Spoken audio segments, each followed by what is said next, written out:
I should be like you, Melvin.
Well, hello there.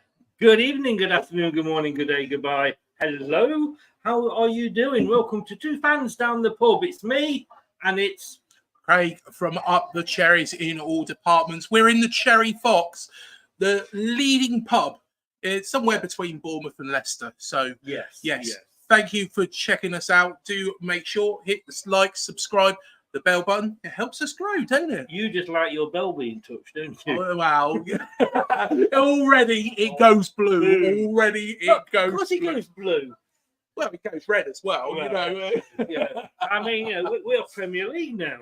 Well, exactly. We're both are, mate. Yes. We are both are. Yes. And the thing is there's a team that plays in white where, you know, I can't, you know, who aren't Premier League as yet. And well, who might that be?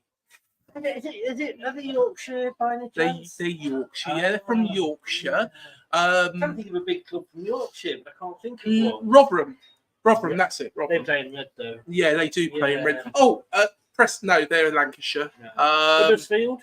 Huddersfield, yeah. You know, they've got a bit of blue in there, though, haven't they? Yeah. Harrogate? No, that's yellow, isn't it? It's Leeds. It's Leeds. Leeds. We're still waiting for that riot. Exactly. Look who we got in. I can't see. My eyes are that bad. Mike is in. Mike, hello. Nate, hello there, you little devil. Luke, hiya, Luke. Spencer. I think Craig's that. I think that could be one of yours, actually. Craig Gilbert. Yeah. Reese, Vernon. Welcome, guys. I think Reese might be a Leeds fan. I'm not sure. Is he a Leeds fan? Oh no, there is a Reese that's a Leeds fan. I always keep getting them mixed up. Everybody's got their faults, haven't they? They have. You know. What does Mike say? You predict the playoffs. I predict the playoffs. And I'll tell you what, that's probably a good place to start, isn't it? Because it is. Those playoffs in the Championship, they were some thrilling matches, weren't they? Some absolutely outstanding matches. You know, I was bored. Shitless. They were both 0-0. I'm trying to think of what happened. Well, Leeds couldn't score against Norwich, and Norwich, who I saw dominated the game. Yes. So I thought, shall I stop in and watch Leeds versus Norwich, or shall I go out and spend some time with my beautiful daughter? I went out and spent time with my beautiful daughter. Leeds and Norwich didn't appeal to me. Yeah. No, I didn't watch the second one at all because I was out. But 2 0-0s. I mean, tie. It is literally a one-game shootout now. I've got to say, our friends down the M27 equally did very, very well, didn't they? You know, they're looking forward to another game against West Brom where they'll get beat by my friend Carlos Corberan. And boom. Already. You do know we've interviewed Richard Archer. We've interviewed Richie Neville, Gaz Whelan, Damon Minchella. Who?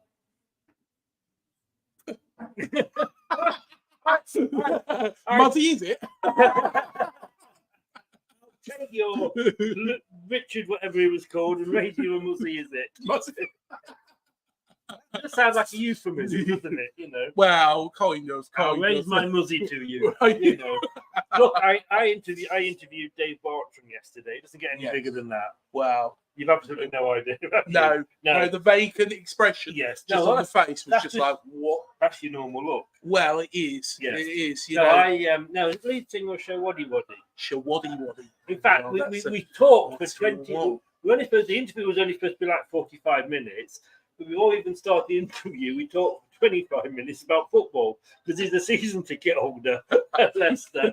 I went, yes. So they're supposed to be talking to you about the band's tour for the radio show. Better get on with it then, haven't we? Better get on with it. Yes. But, so, no, it is both 0-0s. I mean, my final was a Norwich-Southampton final. Yep. I basically am not having a horse at the race. I don't give a shit who comes up, but I'd like it to be Southampton. And I'm sorry, I know that hurts you, but I'd like it to be Southampton purely because it's down the road and I can get a ticket. Yeah, but I want to see Ryan Fraser's tears. I want to see Ryan Fraser crying. I get that. You know, yes. You know, I understand. And you've got that sort of, you know, I mean, you know, Coventry were in there. I mean, like last year, I wet myself. I should have. Well, I hope not. They do have treatments for that. I don't know, but I hadn't fitted my catheter properly. And when Coventry lost to Luton, it was like, But they've also got treatments for that as well. So I know what you mean about Southampton, but I say, for me, it's selfish. It's purely down, and it's interesting. I mean, we've got to say, I think before moving on, we've got to say, well done to Ipswich. What a season they've had! Oh, I'll tell you what, absolutely outstanding season. You know, when you think Kieran McKenna, I think has to be the Championship Manager of the season by far in anybody's minds. Liam Rossini had been put in for it. I just didn't get that one at all. Didn't he? Well, yeah, he did. I think Liam Rossini got the last minute substitution because Enzo should have been in there. We know Enzo should have been in there. But the EFL, like the spoiled little brats that they are, didn't want to put Enzo in because we're having a row with them and misheard them and all this, that, and the other. So they've stuck Liam in. You know, for that, you know, because they didn't want to put Enzo in. But even if Enzo had been in, you have to give it to Kieran McKenna. Oh yeah, most definitely. And I think, you know, Kieran McKenna's been absolutely fantastic. Yeah. You know what he's done with a Ipswich team, you know, who, let's be fair, most people thought were the favourites for relegation. They thought they were going to go down. You know, I know so many people that said Ipswich won't stay up. You know, some people even had them below Plymouth. Oh, no. You know, Daniel Farker at Leeds, I can't, you know, I think he's done an okay-ish job, considering there's quite a lot of personalities there. Yeah. You know, of course, they are still fighting the playoffs, which they're going to fall at the final hurdle of. Sorry, Leeds fans. I'm not. No. And Liam Rossini, I don't know what the EFL's thinking was. It was like, if you imagine, years ago, going into a pub and there's Margot Robbie in front of you. Margot Robbie, and you think, yeah, go straight for that. And children turn off now, and this is going to get dirty. And you get rejected, and you think it gets to about 1:30, and you think, better settle for Babs. That's what I think the EFL did with Liam Rossini. I think they did just have to pick somebody out. I'm not going to use that analogy that you. Who's Babs, by the way? Babs. I don't know. I've just made Babs up. Mavis, who was escorted. Mavis was escorted out the last time we was here, wasn't she? She was. She got free. Oh, that said, she didn't have to pay for a taxi home. She did not. No. Very nice police women escorted her. Yeah, Dorset police. Did a quite good job with that. But no. I just think that they had to stick somebody in there because they weren't going to put Enzo in. Yeah. And it made me laugh because he then got the April Manager of the Month competition because we were unbeaten. Yes. He won that award. And I posted and I said, that must have hurt the EFL. You have to give him that. But look, like I say, had Enzo been in there, Kieran McKenna had to win it anyway. I mean, go back to right at the start of the season, we'd got relegated. We hadn't got, obviously, Brendan, the bell end had been sacked. We got Dean Smith in. Yeah. He obviously wasn't going to be kept on. Otherwise, he would have been so. Had he kept us up, who knows? But he wasn't going to be kept on. And my two choices were actually John Dahl Thomason from Blackburn. Yeah. Now, they've sacked him, but he has gone on to the Sweden manager's job. Yeah. I think he's a good manager. Yes. I think he's a good manager, actually. And Kieran McKenna. Yeah. And those are the two I wanted. Now, Kieran McKenna, not a bad shout. No, wouldn't have been a bad shout at all. You didn't think of Scott Parker, though? Unfortunately, he was actually at the Man Cardigan. The man for those of you of a certain age, the man at CNA. Oh, look, I get my light. The light shines on the righteous if I go forward. Oh, okay. Yes. Shines on the bald spot. Well, why did he go wear a hat? Well, exactly. Yeah. That's what I need. Yes. That's what I need, Chris. No, but I would have taken either of those. And no, Scott Parker. I mean, it was discussed.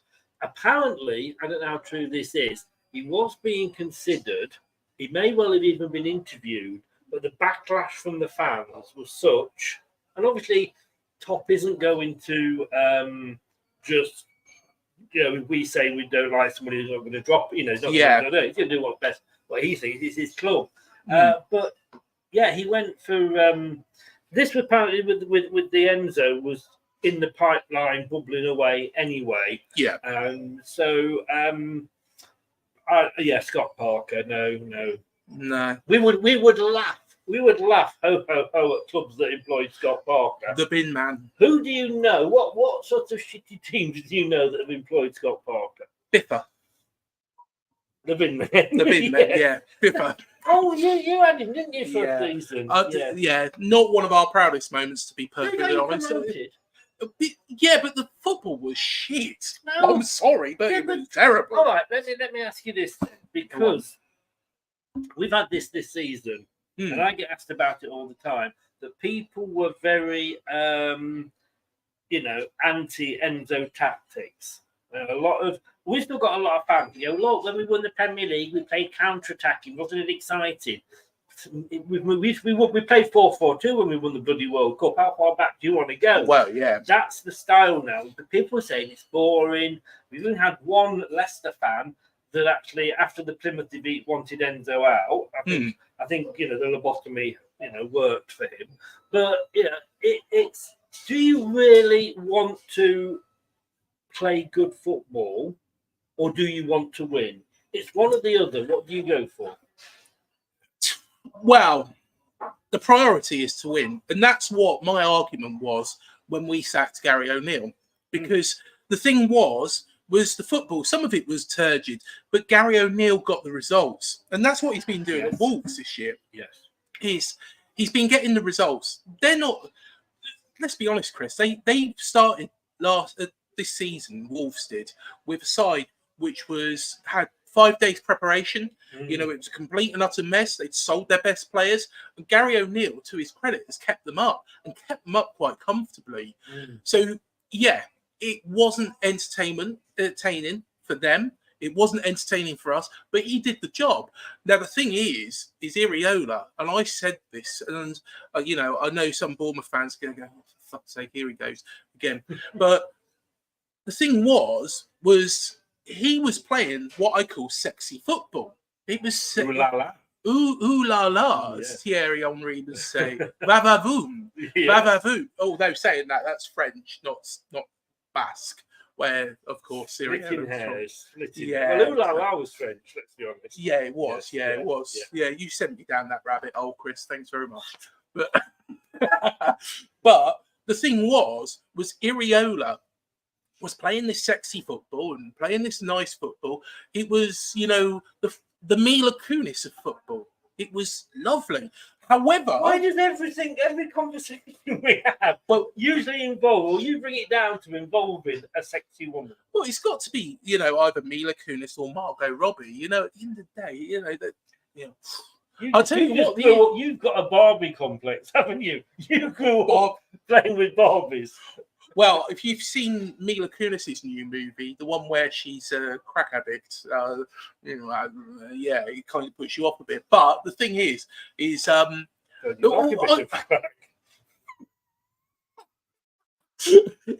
downhill. It's gone downhill. Within 16 minutes, we've discussed Mila Kunis's crack on this show. But we will get barred. Yeah, we will get barred. We do chat shit. Get barred.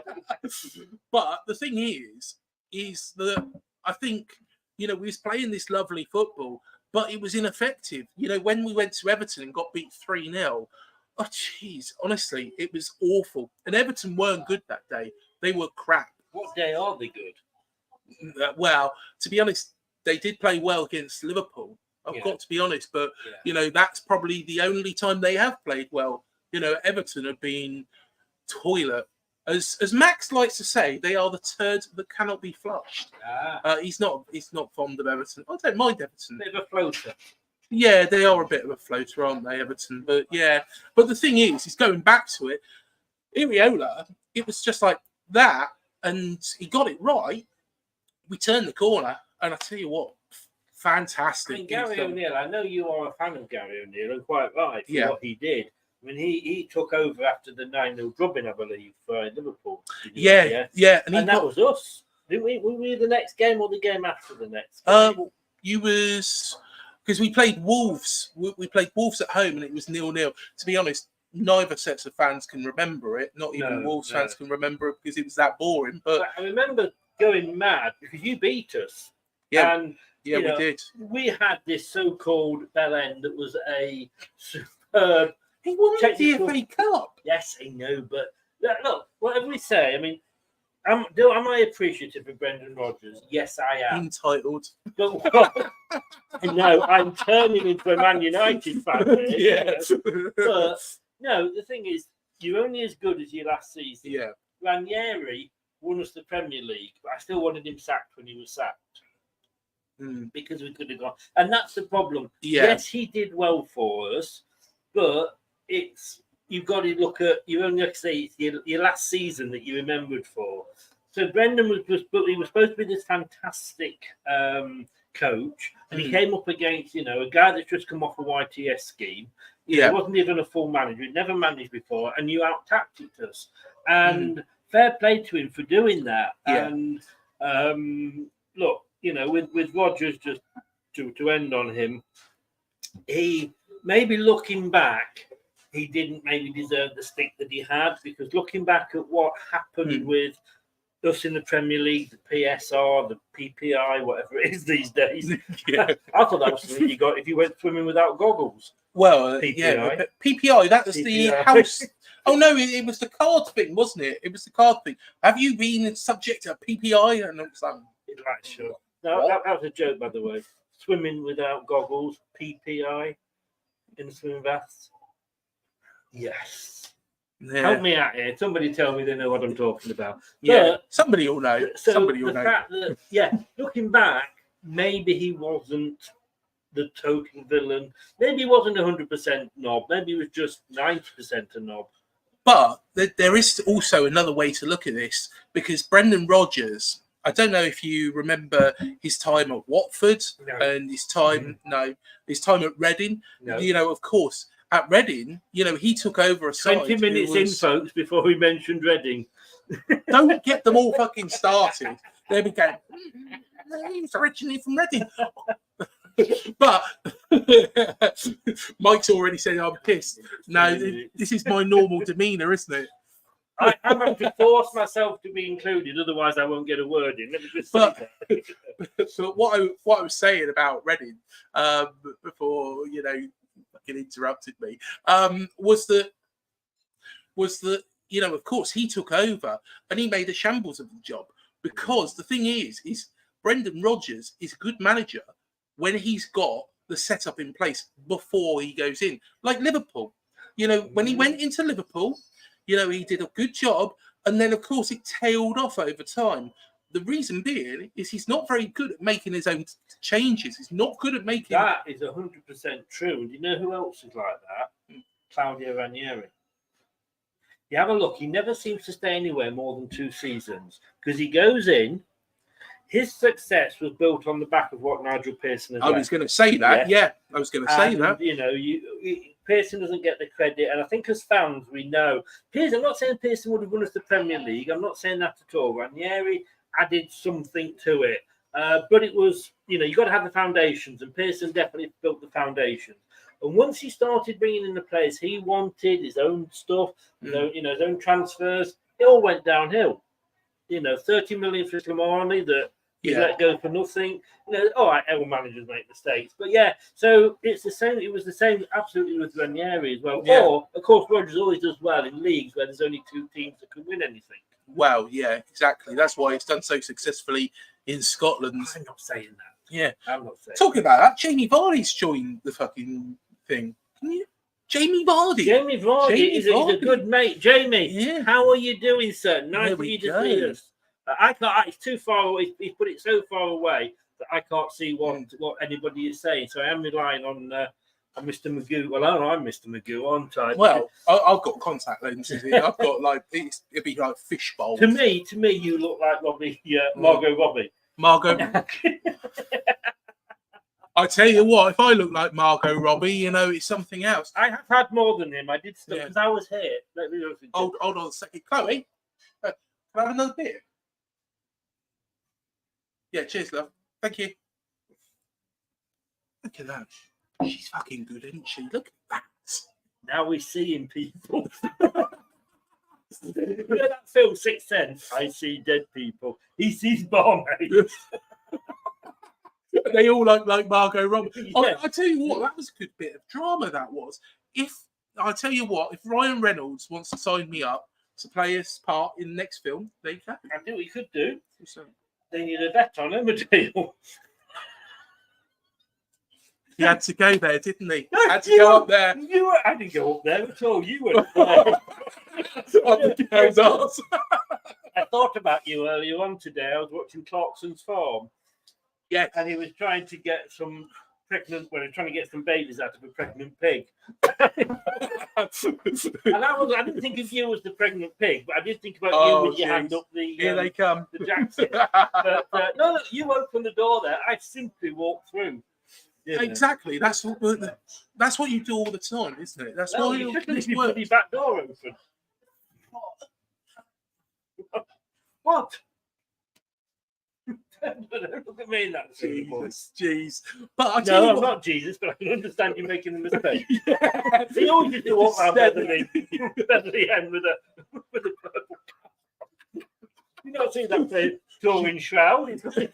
Jesus supports Leicester. Yes. There you go. Jesus supports Leicester. Well, he plays in goal.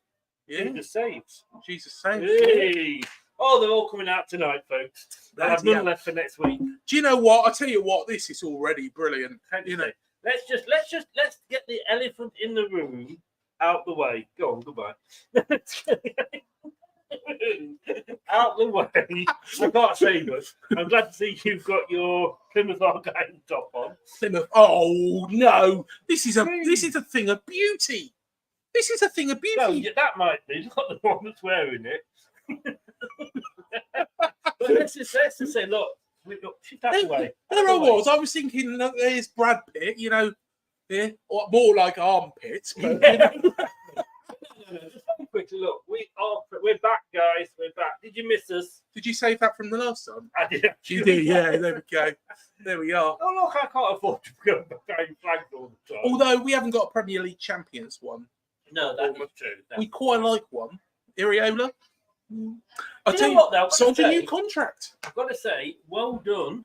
Yes. Best points tally ever for Bournemouth in the Premier League. And there was me back in October saying about Jesse Marsh. Well, he's gone to Canada, hasn't he? He's the Canadian manager. He's going to be at the World Cup. Is he? Yeah, well, according to Douglas. Hello, Douglas, if you're watching. According to Doug, yeah, he's manager of the Canadian national football team. Well, there you go. There we are. You know, to be honest, there was me going on about, Jesse Marsh and, you know, thinking, wow, Jesse, you know, because we couldn't get resolved. You know, I thought Jesse Marsh with his, you know, his talk about the offensive, the defensive. What was it? When more like Hitler than Jesse Marsh. Something more like That was not an American by any stretch of the imagination. Jeez. Mixing up the Führer with Jesse Marsh. You know, I think there's a bit of polar opposites there, you know, to be fair. Yes. But you know what? I do like a balanced diet. Who you? Oh, no. Can I just say, guys, that I actually started early because I was here at 6 o'clock ready to set up. Somebody turns up at 20 to 7. I was driving around the car park trying to work out why, you know, the council haven't sorted out their bloody ticket machines. Yet I do pay for it. That is not the red light district. Oh dear! No, you can't do dogging in Sainsbury's. Swinging. The location for swinging. Dear! I know what car he's got, guys. But no, so no. I know. I always go back because, of course, I've lived in this area now for 15 years. Yes, and I can remember 15, 60, whatever long around that sort of time. I can remember when I first came down, my son said to me, shall we go along and follow Bournemouth? There's a lot of people that I know down here had two teams. Now, one of my mates, he's an Arsenal fan. I know, I'm still mates with him. Don't know why. Arsenal fan and also a Bournemouth fan. And he would only How does that work? Well, he would only tweet as to whichever team had won. So if Arsenal lost and Bournemouth won, it was all Bournemouth the way around. And I did ask him once. He said, well, look, he said, you know, my dad was an Arsenal fan. So I had Arsenal, you know, through me that way, which is fair. I get that. That's why my son supports Leicester. But he said, but obviously moving down and living down here, I'm going to support my local team. Yeah. Now, my son said to me, so, Dad, are we going to start following Bournemouth? And I went, come on. It's like having an affair. No, it is. It's like going out and having an affair with another woman. I said, I can't do it. So, in fairness, I did support, and I did support Poole Town. I used to work for Poole Town as well. Did you? Yes, I was a steward. Where did I all go? All Peter, all Michael McIntyre then. Steward. You was a steward. Steward at Poole Town. At Poole Town. That would have been odd. Well, no. We did have a couple of handbags. But no, it was actually proper non-league football. I stood behind the goal. I'd only been there a couple of times. I wasn't working for them at that time. And this guy was effing and blinding next to me. And I went, you're a bit upset, mate. So I should do. I own the bloody club. He was the owner. And he's effing and blinding. But I made a lot of friends down here through that. I started off working on as a steward. They then put me on the gate because they had these boxes built. And I thought, I'm not stupid. During the winter, it's pissing down with rain. I'm stood in a box with the turnstiles, taking money, and I'm dry, and everybody else is piss wet through. I'm like, do you want to do this? Or yes, I bloody do. So no. That sounds like something from Porno more than anything. Yeah. We always used to play Bournemouth as a pre-season friendly. Yeah. You know. But no, but I remember Bournemouth were in such dire straits at the time. Yes. You were minus, was it 27 or something ridiculous? Minus 17. 17. Minus 17. And I can smell food. And you had players outside the pavilion at Bournemouth with buckets collecting money to try and keep the club going. Yeah. And it's something I have followed because I do follow the teams where I've lived or where I have worked. So like Blackpool, Burnley, Bolton. But I don't support them, but I follow them. Exciting places. On all the Bs, you've noticed. Yeah. I didn't make it to Bradford. I went from Blackpool to Blackburn to Burnley to Bolton to Bury. But I stopped in, I didn't go over to Yorkshire. Couldn't. And had my jabs. No, exactly. But no, I followed the Bournemouth story. It was an amazing, absolutely unbelievable story. And I think when you got promoted to the Premier League, it was like, wow. And obviously Eddie Howard taking you from saving you all the way up to the top league. Yeah. And I actually think us winning the Premier League did you a favour that season. And hear me out on this. Because your story was actually a bigger story than ours was. Because of where you'd been. Fourth tier, minus 17. You were dead and buried. It was a gamble, really. Yeah. It was a gamble. But you came all the way through to the top league. Yeah. And you would have had every newspaper following you around, looking at every result, literally doing an autopsy on you. But nobody was bothered. Because there was all this Leicester City story. And I think it let you go under the radar a little bit. And I was so glad when you stayed up. No, mate, honestly, it's an amazing story. And going back to those times, Jimmy Quinn, of course, was... He had a dog, didn't he? He did have a dog. Yeah, he had a dog. And do you know what? He used to walk it around the training ground instead of taking training. That was the story. I don't know how true it is, but I believe so many people have told me it. I believe it. Yes. But the thing was Eddie come in. I think it was New Year's Day, if I'm correct in thinking, and it was a case of look, we're completely and utterly in the shit. League Two. If we drop out of the Football League, I know Eddie Mitchell said, no, the club would have survived. I honestly don't think it would have because the amount of money we would have lost. Did you have Eddie Mitchell at that time? No. It was because it was what's he called? Curtain Man. Yes. I'm trying to think of what his bloody name is. There's a very good DVD video on YouTube about Jeff Mostyn.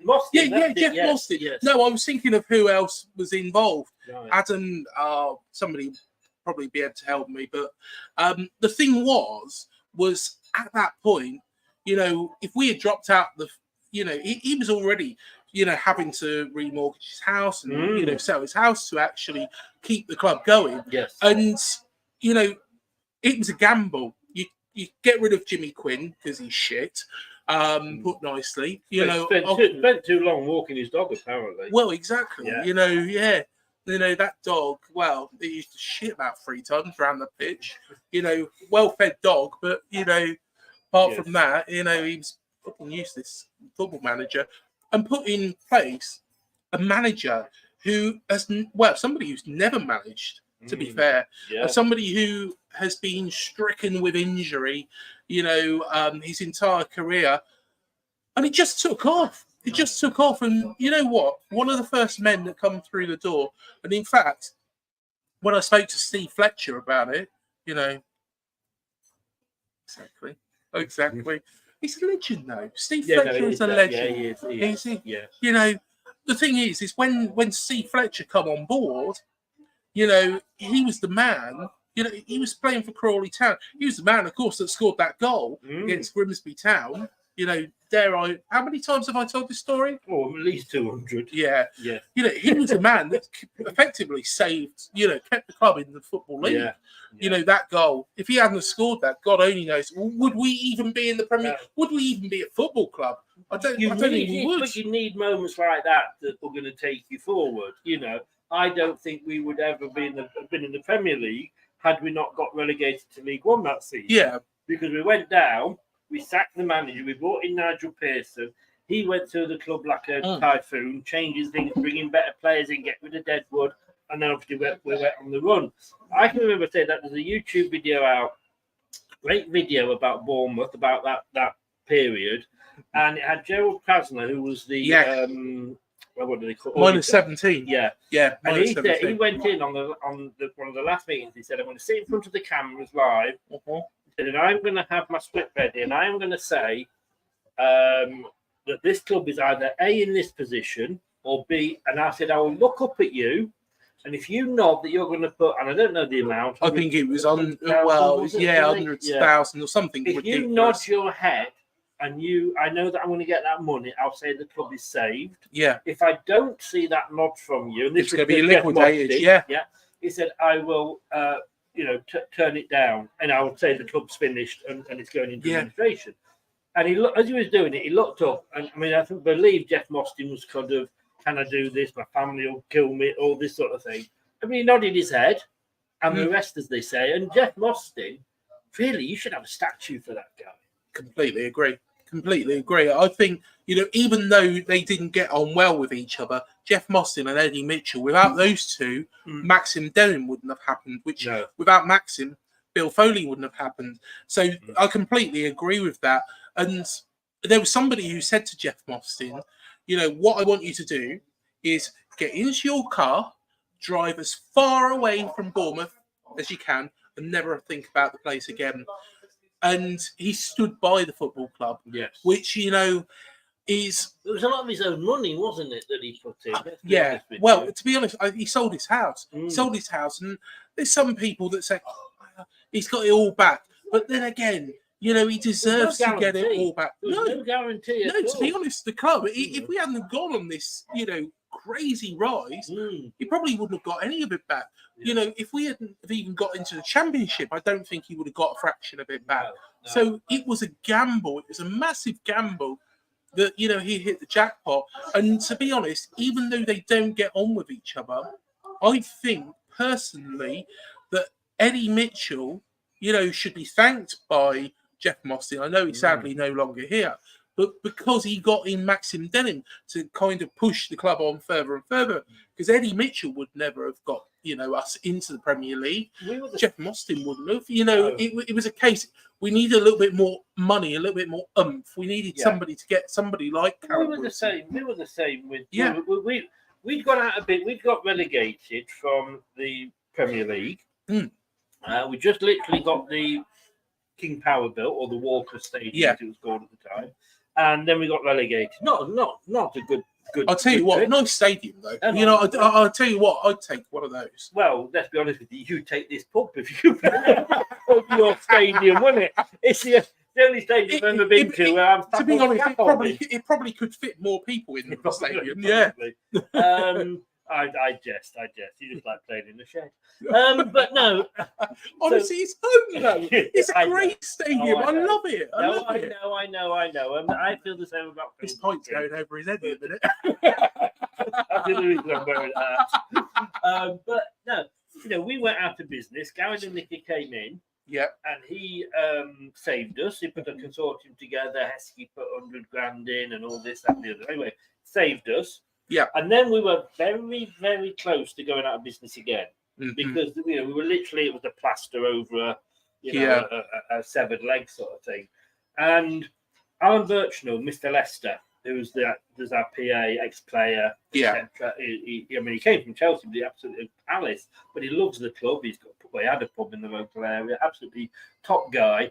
He knew Milan Mandrić from when he used to play in America. He spent a little bit of time in America. Milan Mandrić had a club in America. And of course, Milan Mandrić used to own Portsmouth. Yes. Now, he sold Portsmouth to that Gaymart guy. or Gadmark. And then it all went fucked up, to be honest. He was a criminal. He was a Yes, total criminal.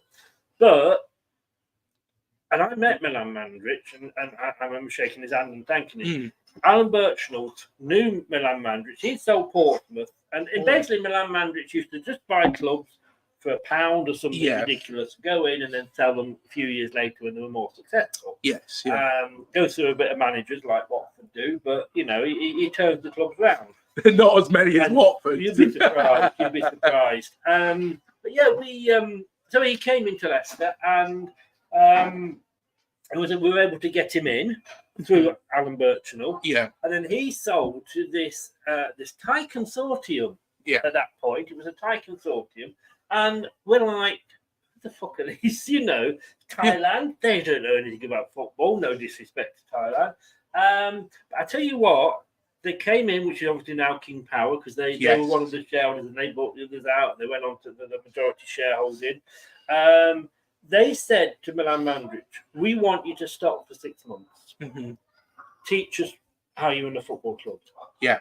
And that was brilliant, And the first thing they did was buy the stadium back. The stadium was on debt to teachers' insurance in America. We didn't own it. We rented it back. They came along and said, right, we're going to buy your stadium back, so it's your stadium, and we're going to put that money as shares into the club. And they've been obviously brilliant ever since. But sometimes you do need to go through the dark times to appreciate the light. I mean, Man United, should they ever get back to something other than the waterfall, I watched Match of the Day too. Did you? It was like flooding. It was flooding. We were stood there, and I think you've got a bloody studio. Use it. The ITV have had the Championship programme, which is the worst football show on God's given earth. And wherever they are covering the main match, they're talking pitch side for the whole show. Yeah. Like, sod off, get yourself a studio. Do you know what I mean? I thought, no, we're back next season. I'll watch Match of the Day. And they were coming live from Old Trafford, presenting Match of the Day too. And there was like, it's like they stood behind Niagara Falls. You know what I mean? There's just water coming down. But if Man United now, it's like when they first started winning things under Alex Ferguson. Yeah. And I'd have to say that, we do take the piss out of Man United fans, and rightly so. But a lot of Man United fans haven't known anything other than success. They don't remember the pre-Ferguson days. Because pre-Ferguson, they were the Tottenham Hotspur of the day. Liverpool were dominant. Man United won the odd cup here and there. All right, that's more than Tottenham, but that's So when they started winning things, yes, it was like unbelievable. And I think you have to go through those bad times to appreciate the good. I think if they were to win anything again, don't know when that might be, but I think they would appreciate it more now. Yeah, I think so, and I think that's why we've appreciated this season. All the fans that remember it, remember that season. The thing was that season I didn't think that the club was going to survive. I didn't think that the club, and then all of a sudden the following season we got promoted out of that division. That was only because Eddie Howe did well. He was shrewd, he was clever. Free transfers, loans. We couldn't sign anybody for a period of time. So what he did, how that feels at the moment. Well, the thing was it's a remarkable job. It's a remarkable job that he did, and then of course he went to Burnley, come back. A lot of people say his wife didn't like it in Burnley and things like that. But can I be honest with you? I don't blame her. I lived in Burnley for 20 years. I don't blame her at all. To be honest, I know that when I did Cherry Abroad, I said, Andy Hodgson said it's the creme de la creme of the UK. The king of shopping TV, the creme de la creme of the UK is Burnley. Get that. Creme de la creme. The creme de la creme of the UK. It's bloody... it's on par with fucking Swindon. Yes. No. It makes Swindon look good. Believe you me. Makes Swindon look like Marbella. It's not the creme de la creme. It's the thing that's gone off and passed itself by day. No, I mean, don't get me wrong. The nicest people. Yes, they are. Yeah, they are lovely, lovely people. Hello, Dan. But no, they are. And I, like I say, I've worked all over the Northwest. I came from Leicester originally. They are the nicest locals. And I say that, nothing against Bournemouth, but probably with so many Bournemouth locals, they're not from Bournemouth originally. It's like I've lived here 15 years, but I'm not a local. No, they're very local people from local shops, you know. Exactly, local shops. Yes. Local shops. But no, I mean, I've got to be honest with you. We came, me and my family came from Bournemouth down to this part of the country. Yeah. No way would I want to go back the other way. I mean, excuse me, I don't blame. Had one too many, haven't you? But it's a good job it came up that end. Don't you know? The other end, I might have followed through. It'd be like Man United Stadium. You'd be fucking flooding out. Oops. I need a drink. But no, yeah. If you've lived down here, as the UK goes, if I had to sort of, and obviously I do live down here, this is a lovely part of the country. So yes. I don't blame him in coming back. He will be a future England manager. Sorry, yeah, he will be. Yeah, he will be. You know. And do you know what? I wouldn't be surprised. Dare I say this now? If England doesn't win this Euros, and we'll come on to the Euros in a second, I'm sure. But if England don't win the Euros, because we've got the best squad we've had for years, and I mean years. I was looking back at the 2002, squad, the golden generation. So they said under Sven Gore and Eriksson, Good man. Yeah, hope you're all right, Sven. If you're watching, obviously not well. Lovely man. Yeah. Lovely man, and terrible what's happening to him. Yeah. But the thing is that golden generation. I think we're actually in a different golden generation. The only thing is we haven't got the Führer. Is that a word? I don't know. We're back to Hitler. We haven't got not Führer. Führer. See, this is where. Pronunciation isn't my key. Pronunciation. Oh no, isn't my key. My key. Shall we start again? So basically, what I'm trying to say is that we have not got as much media attention on this England squad as the golden age. They have it. You talk. So that's basically what I was saying. There is a word, I try and play Wordle on a daily basis. Is the word you're looking for. Do you know what? I play Wordle on Twitter on a daily basis. I remember you when you had a life. Bit of a side step here, but I play Wordle on a daily basis. A side step with you. And I play Wordle. Listen to him. I play Wordle. Don't do that. What? Who plays words? Come on. But 5-letter words. It's not exactly hard, is it? But I play Wordle with somebody who's got a streak of 444 days without getting one wrong.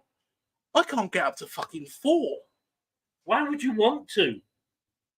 Well, it's like a Monday morning.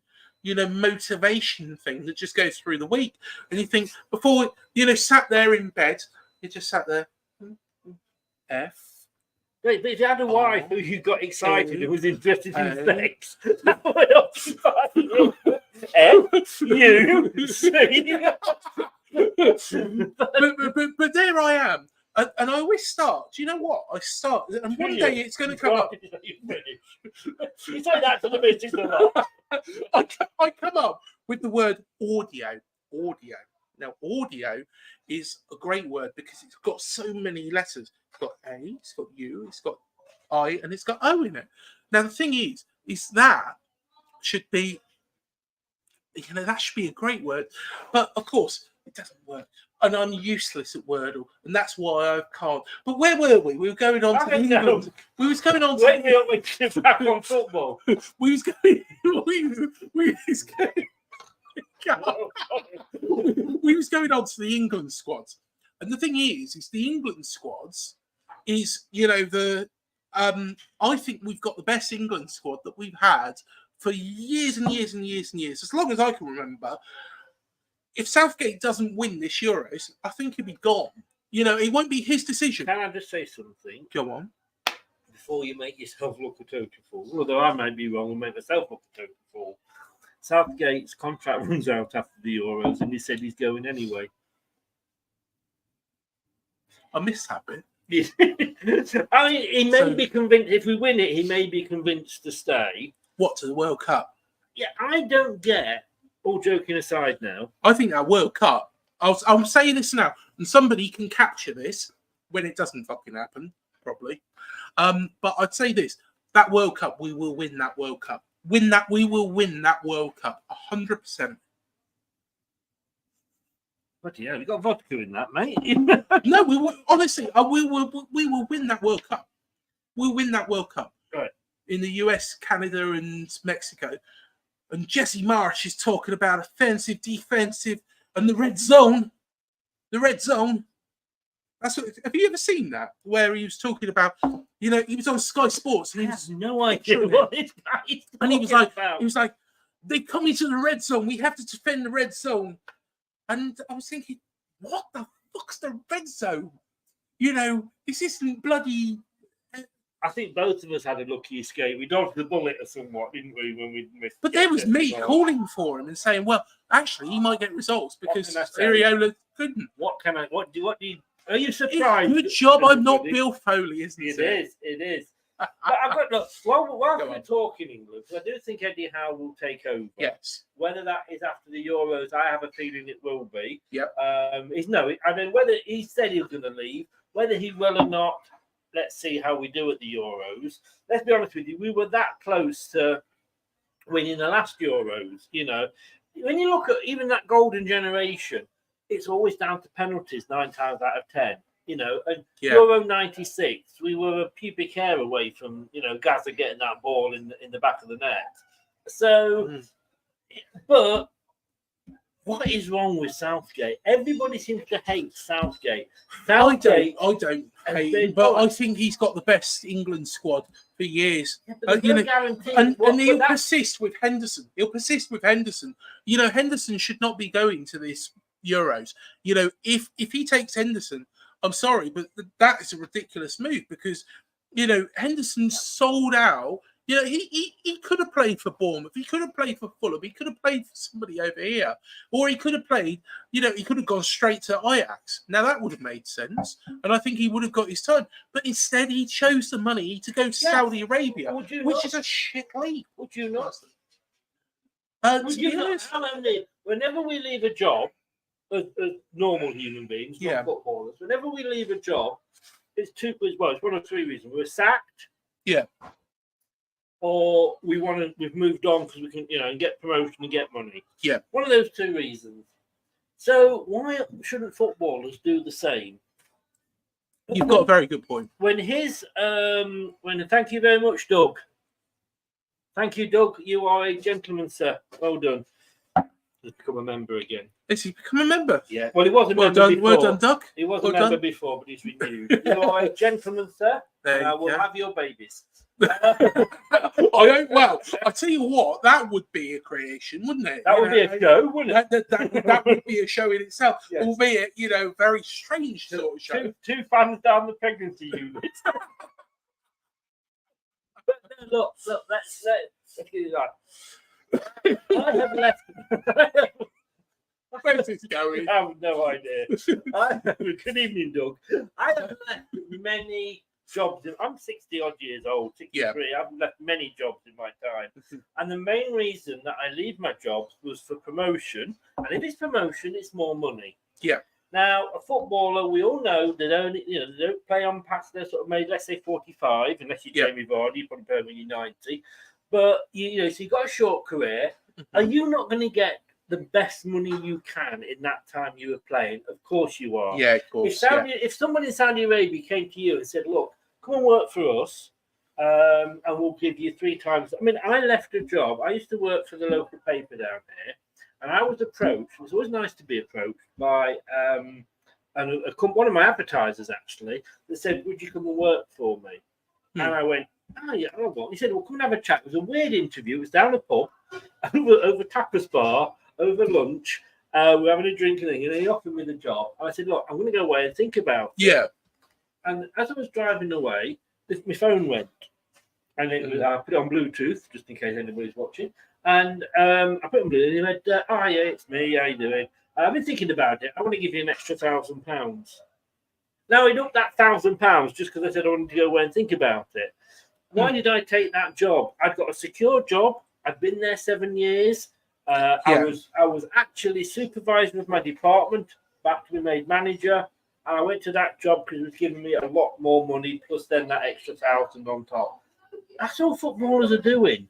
And the other thing at the end of the day is, as a manager, whether it's of a Bournemouth or Leicester, we have a go. We have a go at Ariola. We have a go at Enzo. Why is he picking in? Why is he picking in? 5 times out of 10, we're wrong, and the guy comes off having a great game. Well, yeah. And it's the same, though. It's like we did not keep Christensen, a fantastic left back, but Enzo doesn't play with right backs or left backs. He played with the back three, and Christensen didn't want to move into that role. So he said, well, I'll let you go then and move. And now Christensen's got Champions League football at Bologna if he stays there and what have you. So well done to him. But there's no point picking players for your starting 11 if they're not going to fit into the style that you play. And it is the same for England. Goalkeeper possibly, striker possibly. But apart from that, you've got to pick the players that fit into your squad, fit into your formation and your style of play. Yeah. No matter how good player A is for his team, if he is playing in a position that you do not have, you don't pick him. And of course, Leicester fans go mad at Enzo, Bournemouth fans will go mad at Ariola, we'll go mad, everybody goes mad at the England manager. Yeah. No, completely. And that's the thing, you've got to trust the England manager. And he has got us, my God, he's got us to a semi-final of a World Cup. With the best squad. He's got us to the... With the best squad we've ever had for years. Yes, but does that not mean that other countries might have their best squad? I think if Eddie have... No, to be honest, I think this is going to be a weak Euros. I think, personally, this is a weak Euros, where, I think that, let's be honest, Germany... subpar. Spain, subpar. France, I don't think they're as strong as they were. I think that we've got a good chance of winning this. It could be like the Eurovision. Switzerland come from nowhere and win it. Well, exactly. Although, Eurovision. Let's not go there. Well, yeah, let's not go there. That is a minefield of... well, at this moment in time, it's an absolute minefield. But no, I just think we are saying this is our best ever team. It's like we go to the World Cup with our best ever team. Is our best ever team even close to Brazilians' best ever team? No, it doesn't come within the yardstick of it. No. So it's all right saying this is our golden generation. We've got the best ever team. But, if we're not, we've got to think about what other countries are doing as well.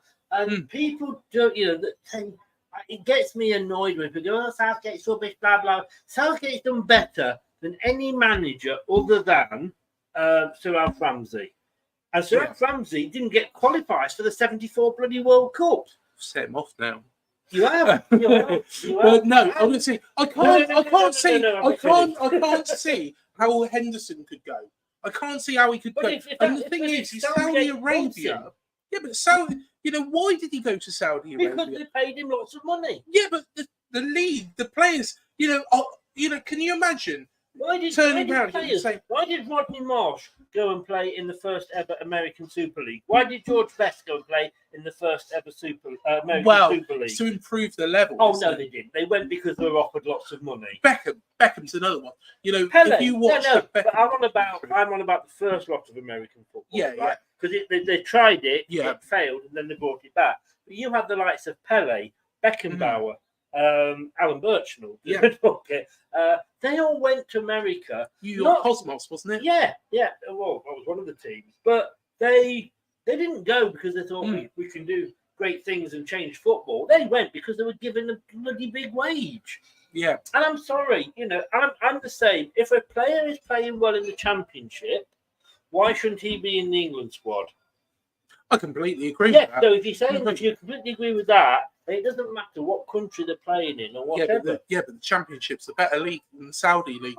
Okay. It's like turning round and saying, right, Patson Daka, right up here, Patson Daka, right, goes to play up. What park should we call it? Victoria Rec. You know, like there's a park. Yeah. You know, we'll just call it Victoria Recreation Ground. Yes. And there's a Sunday League game coming. And there's Patson Daka, walks in with his little bag. There's his boots, all that. Says, that's playing today. You know, at the end of the day, the standard that he's playing up against, you can't then turn around and say, yeah, he should be in the Leicester team.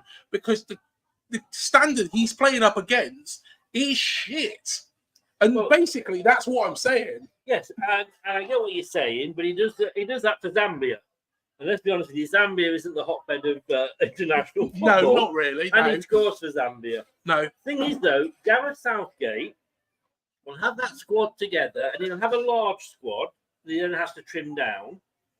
So he'll have a squad together that will give him, I don't know, 30 players, whatever. Mm-hmm. And he will look at Henderson and he'll go, yeah, Henderson can still do a job for me.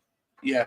He is manager. It is his right to pick who he wants, who he thinks is better or is best in those positions. Yeah. And if he feels it's Henderson, then you have to go with him.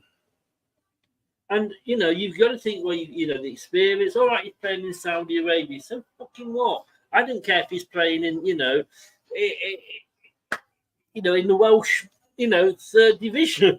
The Welsh third division. Yes. There we go. That probably would still be better than the Saudi Arabia league before. But look, it's down to the manager at the time. We have to trust the man. We're all managers. We all think we can pick a better starting 11 for our own teams or for England. Welsh third division, is that where MK Dons currently are? Possibly. It's where Reading could end up.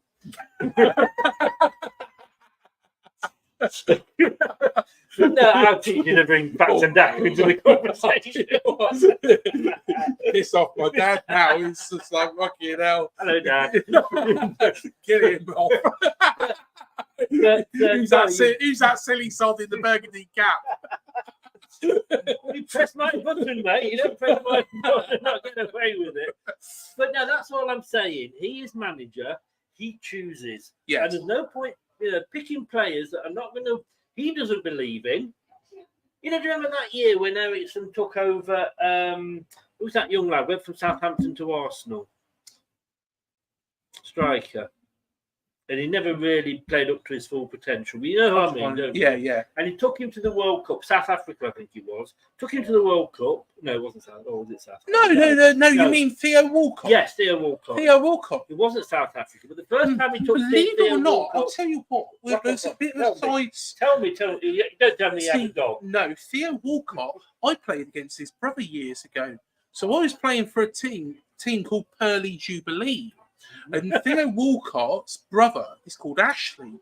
And I played against them. Yeah, we did get humped, 4-1. How would you off the game if you're doing that? Well, he was playing for AFC Newbury. If you do the searching, you'll be able to actually find, Theo Walcott actually played for them as well. But the thing is Theo Walcott's brother was just as fucking good as him, really. In terms of quality. Although saying that, let's be fair, I don't think I am the equivalent of, think of players that Theo Walcott played against. I'm not Frank equivalent. Lampard? Yeah, I'm not really Frank Lampard, am I? No. Or Steven Gerrard. No. I'm more. You're more of a Jesse Marsh. Did he ever play a game? I presume he did at some point. Yeah, yes. or did he just talk about the soccer, or did he just talk about the red zone? Probably. You're completely fascinated by this red zone, aren't you? The red zone. Yeah. Keep him out of the red zone. Keep him out of the red zone. That's what Leeds United. That's what Leeds United. That sort of team in Yorkshire. What was she called? That's what the waitress. Chloe. Have another one. Cheers. Thank you. She's very quick. That very, very polite. She is. Yeah, I do like. Thanks, Chloe. Thank you. Cheers. What a lovely lady. She is, isn't she? Yes. You see, if you'd have been here on time, you'd have got a third in, but you're only on your second. I tell you what, you know, Chloe. Oh, she's ignoring me now. Don't blame her. Who doesn't even? But yeah, as you were saying, I can't remember. What was I saying? I can't remember. Henderson. Henderson. Not the Muppets either. No, Theo Walker. That was what we were talking about. Yes. Sven took him to one of the World. It wasn't Africa because that was the Italian guy. That was Fabio Capello. Yeah, it was. Yeah. So it was before that. He took Theo Walcott. Never played him in the whole tournament. Yeah. And took him for the experience. Now, you know, that could have been taken by somebody that he could have played and maybe could have come on and changed the game. I don't know. But look, you go with the manager. They decide who they want, who they don't want. They will stand or fall by their decisions. If they fall, they get sacked. But Southgate, like I say, third in the world in a World Cup. Was it second? Quarterfinals, then semi-finals, finals of the Euros, which we went out. We should have won that. It was, you know. To be honest, we should have. You know, if we had scored against France, that penalty that Harry Kane missed. Yeah. To be honest, I wouldn't blame him. I don't blame him at all. But you know, if we. Well, to be honest, he has kind of taken the Spurs lurgy with him, hasn't he? Really? Well, the other thing, of course, is James Maddison left Leicester to go to Spurs to win trophies. Harry Winks came from Spurs to Leicester to resurrect his career and ended up winning one. I know. It's probably the first thing he won. He probably thought, this is good. You know, there's winning feeling you get when you leave Spurs and come to Leicester. But, but then again, you know, Harry Kane's just kind of taken it to Germany with him, hasn't he? He has. That's a shame. It's almost funny. No, it is funny, actually. Let's be honest with you. But let's talk Premier League, because we're back. Yes. We're back. And I have to say, I haven't missed it. I've absolutely loved Championship football. I know where we're going with this. VAR. Oh, you do? Yes, indeed. Yes. Now, if we... Daka, your favourite player. Yeah. Daka, second goal against... We were 1-0 up against Leeds. Daka's second goal was disallowed for offside. Yeah. That would have made us 2-0 up. We'd have gone on and won that game. Yeah. It was ruled for offside. We didn't. And we lost the game with 2 late goals. And obviously we lost, you know, we were 17 points clear at the time. That would have been us. But there was no VAR, because VAR would have given us that goal. Yeah. VAR would have said, no, that goal was onside, you can have it. But the linesman said, no, it was offside. I don't care. You know, I know we've still gone up, but I do not care, because it's football. We didn't have to wait 20 minutes while they put lines, crossing lines, and playing Wordle or whatever it was with the lines and the crosses. And the referees in this division, the number of times I have gone when I've been doing my watch-alongs, that's a foul. And I'm looking at it thinking, no, it fucking wasn't. It was a Premier League foul. Yeah. But it wasn't a football foul because it's a contact sport. And the referees made mistakes. And somebody said to me not so long ago that, well, I said referees' mistakes even out over the period. It's human. You accept that it's human. I was one of the ones that was shouting for VAR, but you accept that, you know, it is, they are going to make mistakes and it does even out. Somebody said, yes, but VAR evens out. I said, but VAR shouldn't fucking well even out. VAR should be getting it right 100%. Completely agree. And this is the problem, is the consistency. What's it again you played? Where it went on, it was like a... It's 7 minute decision. And that was the Burnley game. To be honest, it's a good job that goal from Jay Rodriguez, which was, you know, by a fingertip, you know, was ruled out. Because the thing is if that had been ruled to be a goal, Iriola might not be in the job, because Bill Foley come over to the country, and I think there was probably some nagging doubts in the back of his mind. We've been beaten by Wolves, we've been beaten by Everton, we got thrashed against Arsenal. The Brighton game was a joke at the Amex. You know, we was 1-0 up in that game. And the thing is from 16 seconds from our own kickoff. Now, how you do this, I don't know. 16 seconds from your own kickoff, we conceded. Now, the thing is that kind of indicates that, you know, things were going wrong. Yeah. But VAR ruled that, you know, and it was 7 whole minutes. The problem is we've had so many of those situations. And you look at the Arsenal game. Now, some Arsenal fans are going, well, it wasn't. It was a goal. We scored a goal in that game. And there was no or minimal contact between Solanke and David Raya. And there, you know, the referee, after deliberating with VAR and bringing up all these lines and boring the shit out of us, has gone, no, that's not a goal. He's also given a penalty. You know, Havertz has gone through. To be honest, I don't blame Havertz for what he did, because he left a training leg, you know, went over Mark Travers, down he went, won the penalty.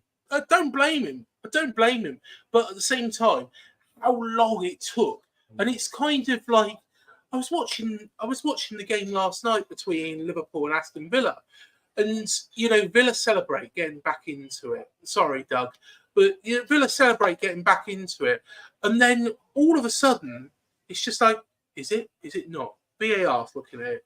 Is it not? Don't know. It's taken the whole excitement out of it. Yes, whereas, and as well, I'll say this now, I think the standard of refereeing is poorer in the Premier League, because referees are one or two. They're either making decisions and being overruled and realise that they're being overruled by bad technology and people outside the stadium, or they're not making those big decisions and waiting for VAR to go, oh, that's a penalty, that's a free kick. It's back to this clear and obvious.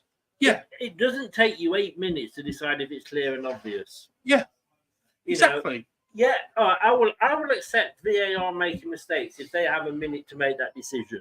Agree. You know, that's what they should need to do. You know, you got a minute, you get it wrong, fine. Even with VAR in that time, because you haven't had time. You know, you 8 minutes, but it's got to be this clear and obvious.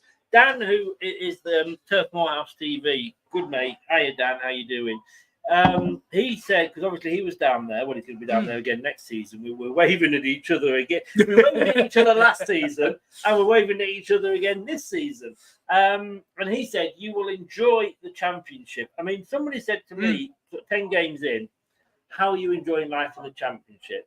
And I said, it's fucking brilliant because we're winning. Yeah. And it was nice to win games again, but it's also nice. You score a goal. You look at the line. You didn't have Scott Parker in charge. We didn't have Scott Parker. That's true. Or Jesse Marsh. You score a goal. You look. Has the linesman put his flag up? No. Is the referee running back to the centre circle? Yes. Fucking celebrate then. Yeah. You know. Yeah, exactly.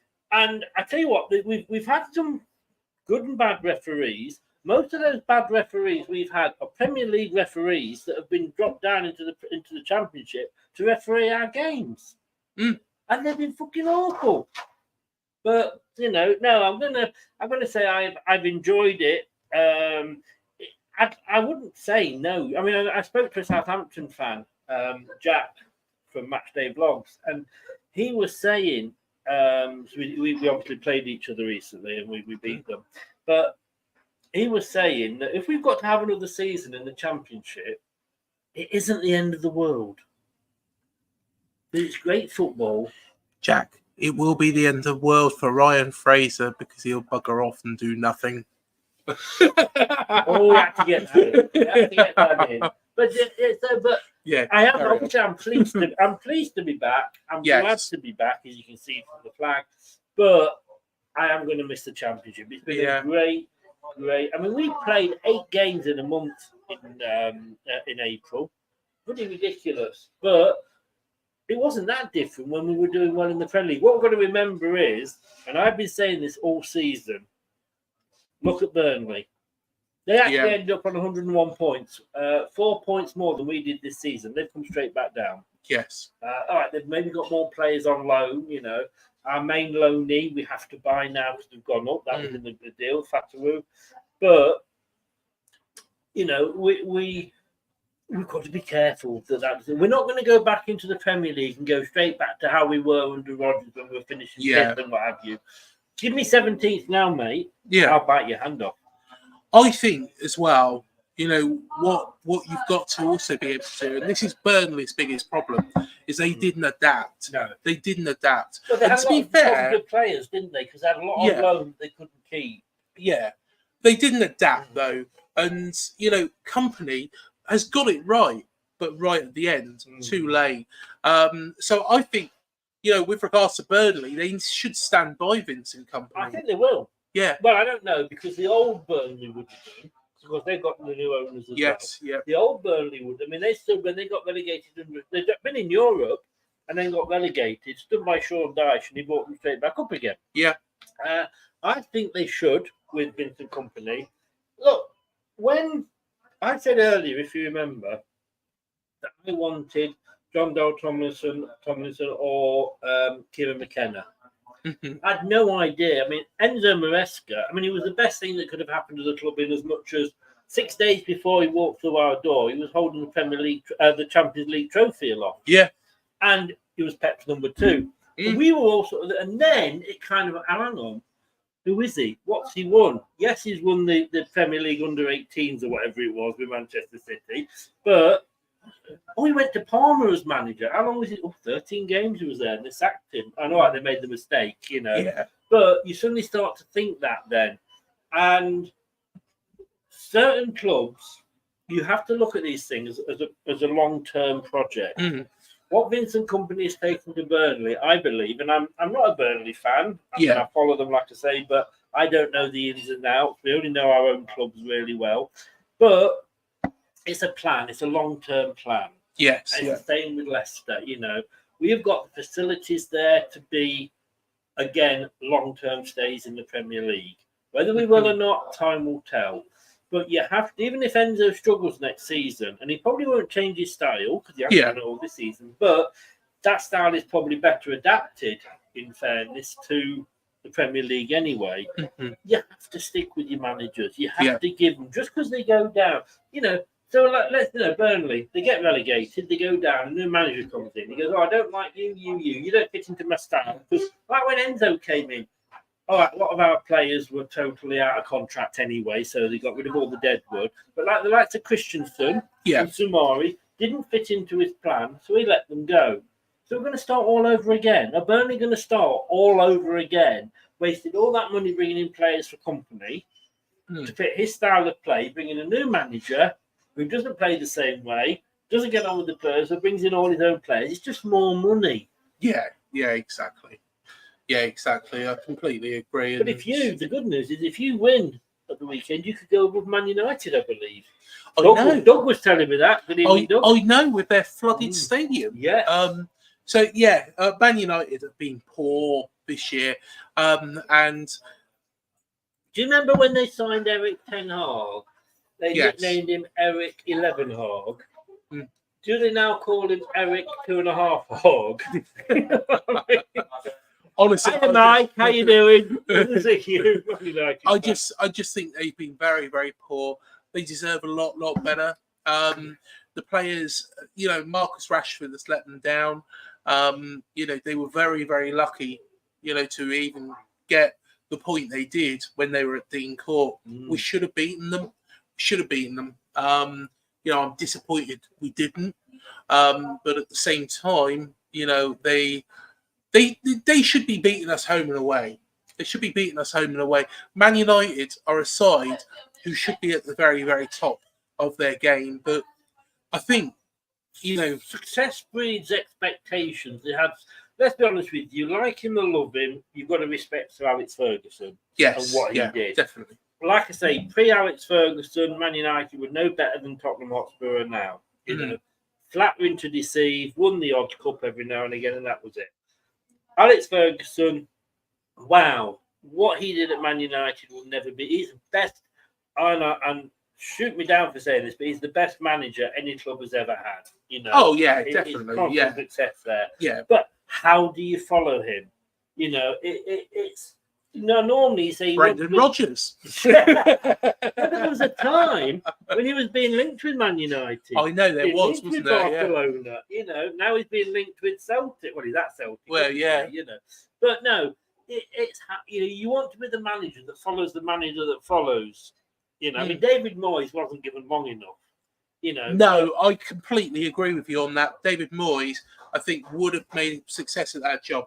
You know what Ferguson did is back in 2013, he looked at that side and he thought, I've got an aging side. I don't know if I'll be able to keep this up. And that's when he chose to walk away. Yeah. Arsene Wenger chose to carry on.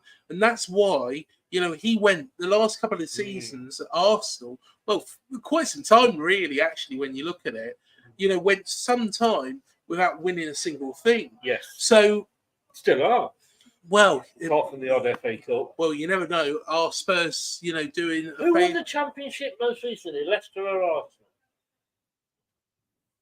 Yourselves. Because we did. We did, 2016. Yeah. Yes. Yeah. Apparently, buried inside the Emirates Stadium. Oh, I thought you meant the Championship. I was going to say. No, when was the last time Arsenal were in the second tier? Premier League. But if you Google Emirates Stadium, you know how they have when you Google Map it, they have those like things that pop up, like like Julie's hairdresser and all this, and Beryl's massage parlour. Beryl's massage. That's where Chris is going. Hello, Beryl. Get a discount. Get a discount. Oh, there we go. That's what you did do. But there actually was a thing on the Emirates Stadium. It said Arsenal time capsule. I've seen that time capsule the other day. Yeah, I saw that time capsule the other day when I was on Arsenal TV. Very interesting actually. LTiDtv. Yeah, didn't see Beryl's massage parlour. Mind. You weren't looking in the right. You know what? I went to see my daughter. You know where that is. I know, and she's asked me to keep it a secret because I get a special discount. You see, so you know, buy one get one free. Or is it Sofo? Suck one get one free. One of them. Where has this show gone? This show started at the bottom and it's never really risen, has it? No. Do you know that feeling, don't you?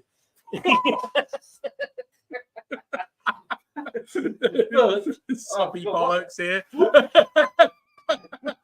the hell was I talking about? Completely. What did I say there before? Time capsules. No, then we moved on from time capsules. Oh yes, my daughter lives in London. Yes.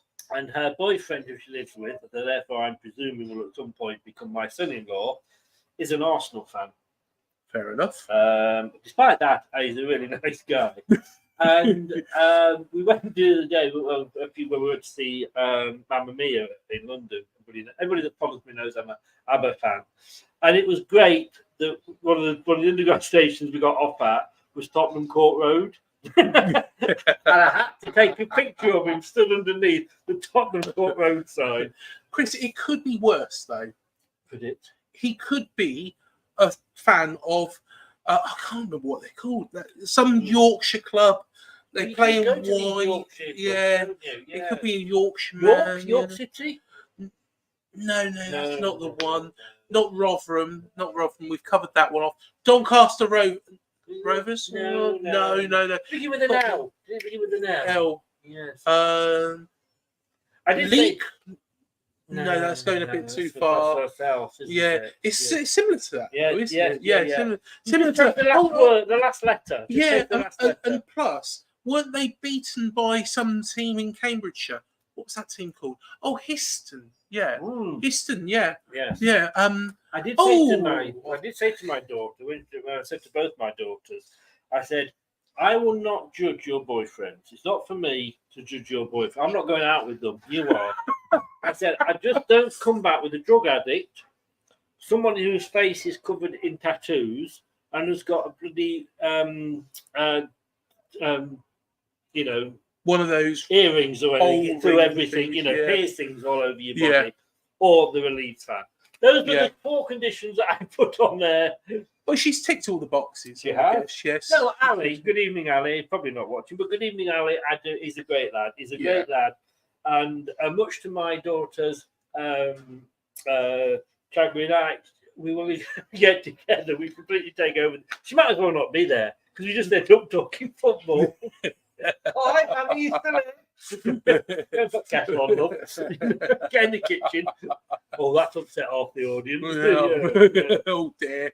Oh dear. They're all tapping at the moment on Twitter. Yes. Oh, yeah. Cancel him. Cancel. Yeah. I'll tell you what. We've done an hour and 25 minutes. My God, I didn't know you could go that long. I spoke to your wife, and she said, you'll be lucky to get 10 minutes out of it. So, well done. You won't do another one of these, will you? I'll tell you what, I absolutely love this. I have loved it, yeah. Don't know what people have been saying. I can't say. I know. There's all sorts of comments. Yeah. There's all sorts of comments. We are going to have a bit of food after this. Yes. And we will read through the comments. Yes. But don't forget, 2 subscriptions are needed. Yes. 1 to LTiDtv and 1 to UTC, IAD, AFCB. That is the tagline. Hell, fire, mate. Up the cherries in all departments. UTC, IAD. Also, if you haven't realised, we've interviewed Richard Archer from Hard Five. We've interviewed Richie Neville from Five. Gaz Whelan from the Happy Mondays. Adam Devlin from the Blue Tones. Damon Minchella from Ocean Colour Scene. Harry Redknapp. Professor Brian Cox. Steve Fletcher. Steve Cook. Charlie Daniels. James Hayter. You've had Muzzy Is It? Muzzy Is It? Yeah. Muzzy Is It? He's probably a lovely bloke. It's an international. Yeah. Do you know what? Just quickly before we go, like Brad, who obviously does a lot on the LTiDtv with me, he is a huge Muzzy. Muzzy is his favourite player. And I've been trying to get Muzzy on for ages. And this one time he said yes. I'm like, okay then. And I said to Brad, Muzzy, is it coming on? And he went, oh, mate, I'm so jealous.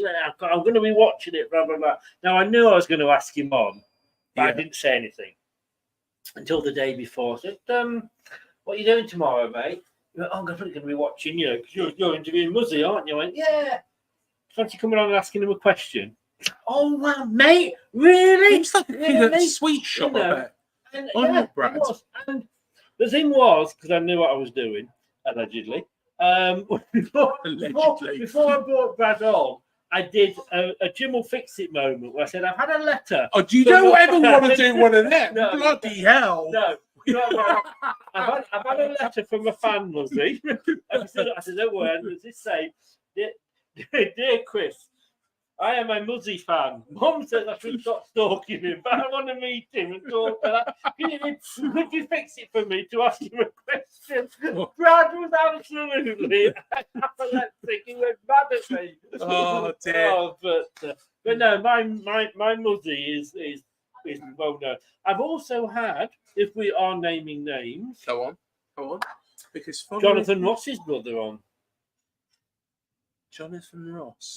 Jonathan Ross, the TV. Oh, yeah. Paul Ross, his brother. Paul Ross. There we are, Paul Ross. And his dog. You'd have loved that. Oh, yeah. Jimmy Quinn, I know, is not a big fan of the channel, so... Is he not a comedian? Oh, that's Jimmy Cricket. Yeah. Jiminy Cricket, that's the thing from, what do you call it? And there's more? Pinocchio. And there's more? No, he's a comedian. I haven't interviewed Jiminy Cricket. He's a fucking cartoon. No, he's a comedian. What, Jiminy Cricket? Yeah, Jiminy Cricket. Jiminy Cricket. And there's more. That's the thing from Pinocchio. When he goes. Yes, but if you're watching Mrs. Craig, I bet you wish you could do that. What'd she say to you? She told me face and tell me lies. And on that bombshell, I think we better leave. Do subscribe to both channels, LTiDtv on YouTube and all your other social media sites, and up the cherries in all departments, not up the clarets in all departments. You won't find nothing there. That's why UTC IAD. We'll see you next week, guys. See you next week. Hope you've enjoyed it. Thanks for joining us. Cheers.